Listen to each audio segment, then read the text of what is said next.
Thanks very much for your time. We have Lauren and Clark from the University of Alberta and Kane Howard from Michigan State University. Kane, could you tell us a little bit more about that Canadian electrical code? It's either a requirement for neutral resistors on the neutral. Is that what I heard? Yeah, I saw a article that referred to the Canadian Electrical Code, and it says up in Canada, if you have a neutral grounding resistor, that you're required to have a neutral grounding monitoring system, a continual monitoring system. So it's in the code up in Canada, and perhaps that could be something that we might be able to use here in the USA.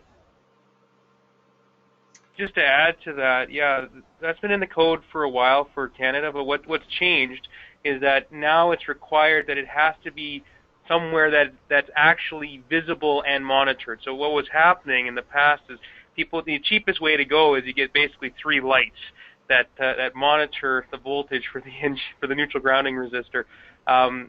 Instead of a more sophisticated monitoring system. But these 3 lights would then go down the electrical vault in the basement that nobody would ever look at. So you wouldn't know if you had a ground fault, one single line to ground fault on your system. So they've put wording now in the updated code for the 2015 Canadian Electrical Code that basically says you must have it somewhere that is visible, regularly monitored.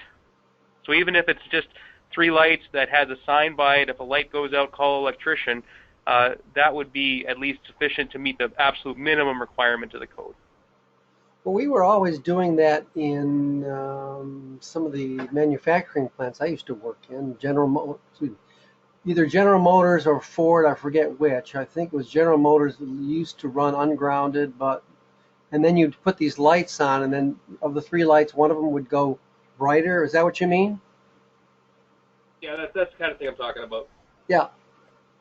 And you always would put the lights right in front of the control panel so that so somebody could see. Obviously, somebody's in the plant all the time.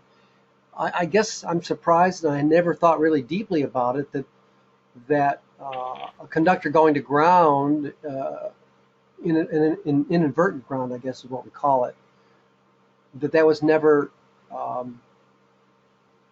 visible.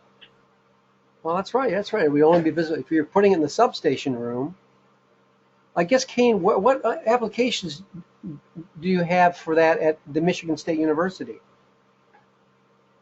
Well, at the moment, I don't have anything. There's a couple of projects that are in design here coming up, but I was just thinking that perhaps, like as a best practice, that that could be adapted if we had a neutral grounding resistor on a transformer to then bring in its contact or whatever into like the building automation system or into a DCS or into a PLC, just a better way for a maintenance of the system.